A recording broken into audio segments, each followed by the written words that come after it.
Okay, I had some technical difficulties on the last recording.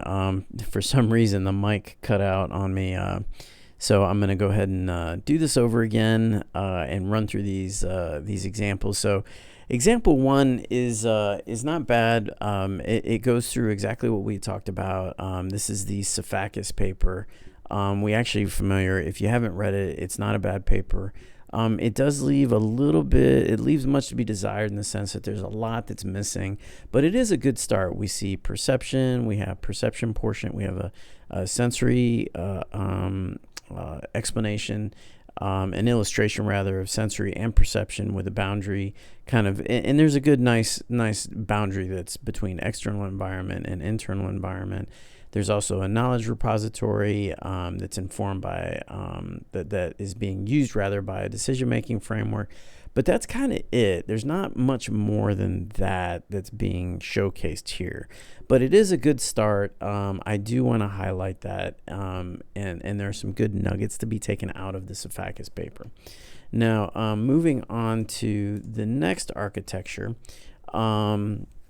The Selecki paper, Framework for Incremental Development of Complex Unmanned Aircraft Systems, or we'd say uncrewed aircraft systems now, but is actually a good paper, Integrated Communication, Navigation, and Surveillance Conference.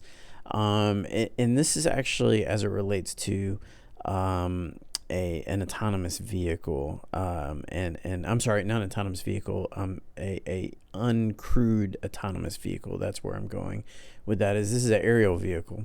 So this actually highlights the different layers. Actually, I really like this diagram because there's a lot of things happening here that relate to the main core concepts of an autonomous system, in that I've got a decision-making framework that's in the reasoning layer. I have a communication framework. I have a sensory and perception layer to this as well. I also have a couple other things that aren't called out, but that probably do exist in this. For example, more than likely there's a state estimator in here. I'm almost positive there's going to be something at each layer. For example, when you look at plan, execution, monitoring, and replanning, that's definitely a cybernetic. You see that feedback loop? That's a cybernetic right there, a cybernetic system. That is a big call out to that. In the upper upper left hand corner right here, this feedback, plan, execution, monitoring, replanning, parameter adjustment, that's got a cybernetic system written all over it. That also ties to homeostatic, like safety, as well as like it's got this no-fly zone, trajectory planning, there's path planning, collision avoidance, that's a safety system. But there's got to be some kind of, in this reasoning layer here, this environmental modeling and everything else, as well as it's tied to each of the layers below it. This reasoning layer actually should have some kind of state estimator. There's probably a state estimator in each one of these layers as well.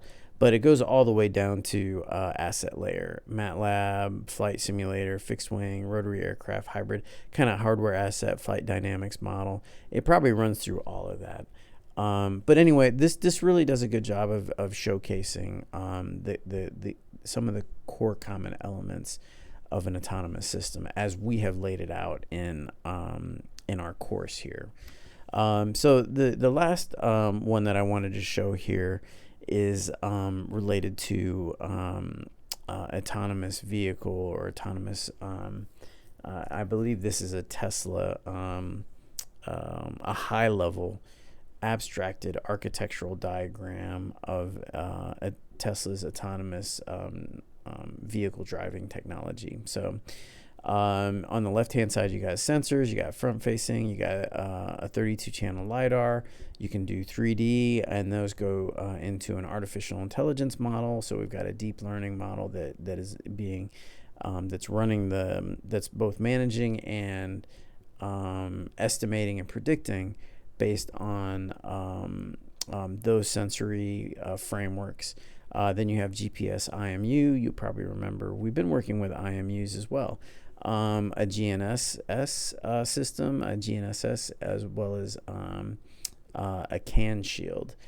So all those go into an NDT system. And that is part of localization. And then up and above is part of perception. So there's I've got a sensor layer, a perception layer, a localization layer, I've got a planning, and I got a control layer, which is pretty cool because if you look at the way that this diagram, this architectural diagram is laid out, it absolutely fits everything that we just went through in our lecture.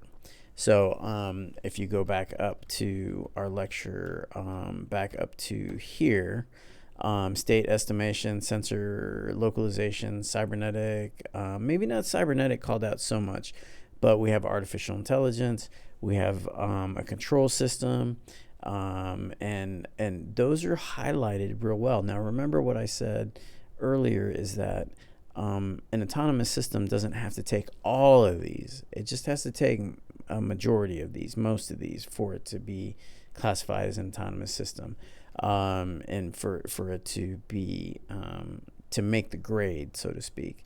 So in this case, our very last architecture that we're looking at does a fantastic job, and there's a lot that's not even being discussed here.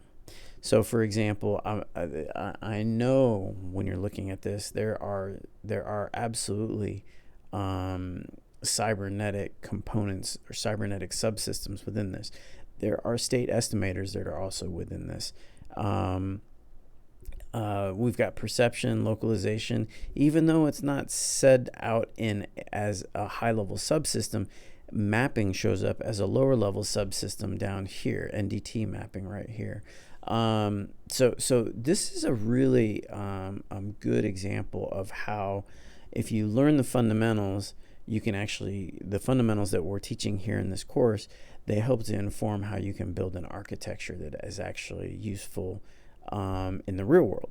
So that is all I've got here. I don't think I've got any much more to cover.